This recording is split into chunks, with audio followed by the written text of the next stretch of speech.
The short story, The Last Leaf, is written by an American short story writer named O. Henry. The Last Leaf was first published in 1907 in his collection, The Trim Blamp and Other Stories. It is written in the period when New York was experiencing rapid population growth, partly due to the immigration of European immigrants to the United States. As the short story shows, in the early 20th century, urbanization and overcrowded living conditions in New York lead to different diseases. The story is just like O. Henry's other stories that have surprising endings. It is a sentimental story with a tragic ending. The story has three main characters. Two girls named Jancy, also called Joanna, the other one being Sue, and an old man named Berman. So for today, I'll be discussing The Last Leaf characters analysis. The story The Last Leaf has 3-in-1 minor characters. The first character that I'm going to introduce to you is Mr. Berman. So Mr. Berman is an old man living downstairs in the same building in which Jancy and Sue are living. Next character, we have Jancy. So Jancy is one of the main characters of the story The Last Leaf. Jancy is an emerging artist and wants to paint the Bay of Naples, but unfortunately he became ill and suffered from pneumonia. Next, we have Sue. So Sue is another main character and also a friend of Jancy. She is also an artist and has the same interests of Jancy, of course.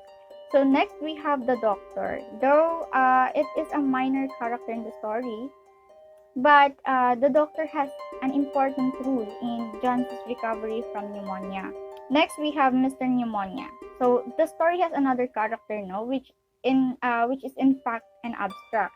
So the narrator has stated Pneumonia as a gentleman who enters the city, touching people with his icy fingers and make them ill. So the short story, The Last Leaf, is set in the colony of artists in Greenwich Village in New York. So the setting is significant in drawing the plot of the story because the main characters in the story are artists living in a colony of artists. The short story, The Last Leaf by O. Henry, emphasizes how a glimmer of hope could help us conquer the adversities we encounter in life. The story tells us about Jancy, a young struggling artist who is suffering from pneumonia. She observes leaves tumbling from a tree just right outside her loft's window. Taking a gander at the falling leaves, she attests that she'd pass on or she will already die once the last leaf tumbles to the ground. Her companion, Sue, tells that her idea is rubbish and Jancy is being silly to be thinking about dying. Sue then visits their neighbor Berman, who is an old unsuccessful painter living downstairs. Berman had been trying to paint a masterpiece all his life, but he was really unable to succeed in it. Sue asked Berman for help and discussed with him Jancy's condition and how her friend is already giving up in life. Berman agreed with Sue that Jancy is being foolish, so he himself went to Jancy to convince her to have more hope. But in the end, both of them were really unable to change her mind. After the violent storm, Jancy believed that the last leaf already fell, and she is ready. But when Sue uncovered the window, they found out that the leaf was still there. The leaf stays as day goes by. Jancy then felt guilty about her thoughts of dying. She thought that her idea is silly, and then in the end, she regretted it. Soon after, the doctor told Sue that Jancy has fully recovered and her mindset had helped her in recovering from that terrible sickness. After the doctor's update about Jancy, he told Sue that he needs to attend to another patient immediately. And that patient is Berman. The old man developed pneumonia and became gravely ill. The following day, Sue told John C. that Berman had succumbed to illness. He was found in his room, soaked in his wet clothes. Turns out, he painted the leaf that gave hope to John C. In that moment, he finally painted his lifelong desired masterpiece. The theme of hope is the main idea of this story. The author has highlighted the importance of willpower.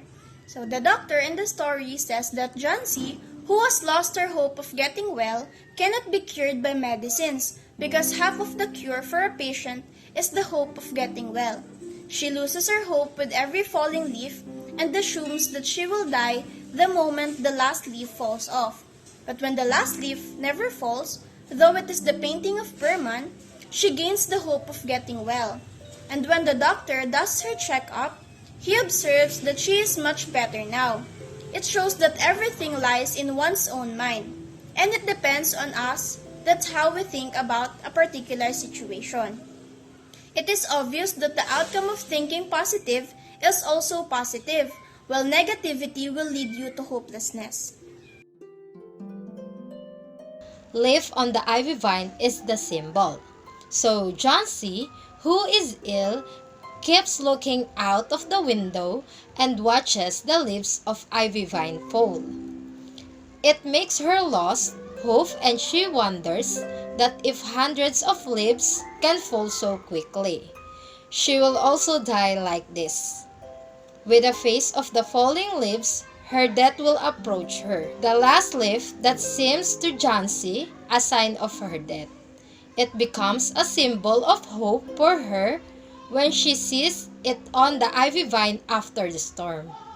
The last leaf, though a fainting, gives her hope to get well and start living again.